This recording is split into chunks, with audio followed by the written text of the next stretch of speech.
Sa isang tahimik na nayon, may isang binatang nagngangalang Lucas. Kilala siya sa kanyang mabuting puso at pagmamahal sa kalikasan. Isang araw, isang matandang babae ang lumapit kay Lucas. Inabot niya rito ang isang maliit na punla at nagsabi, "Alagaan mo ito, at darating ang araw, magbibigay ito ng matamis na gantimpala." Pinangalagaan ni Lucas ang punla araw-araw. Dinidiligan niya ito, pinoprotektahan, at iniingatan. Hindi niya alam na ang punong ito ay may dalang mahiwagang kwento ng pag-ibig at sakripisyo. Dumaan ang maraming taon. Ang punong inalagaan ni Lucas ay lumaki ng matatag at malago. Napansin ng mga tao ang kakaibang amoy na nagmumula rito. Isang matamis at nakakaakit na halimuyak.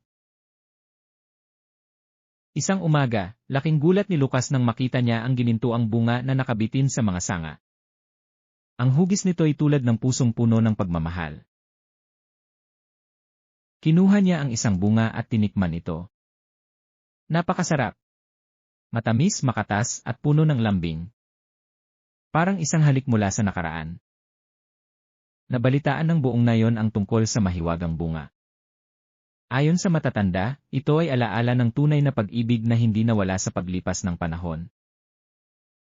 Habang kumakain ng bunga, naalala ni Lucas ang matandang babae. Ang lahat ng pagmamahal at tiyaga ay may gantimpala, sabi nito noon. Dahil sa kanyang kabutihan at tiyaga, si Lucas ang unang nagbigay ng pangalan sa bunga.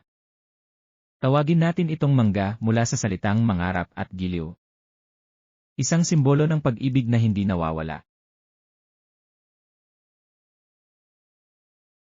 Mula noon, ang puno ng mangga ay naging sagisag ng pagmamahal, tiyaga, at matamis na gantimpala ng isang dalisay na puso.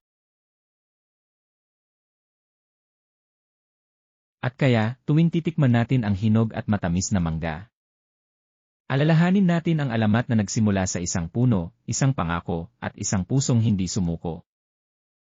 At ang mahiwagang puno. Nanatili itong nakatayo. Patuloy na namumunga ng matamis na alaala ng pag-ibig at sakripisyo.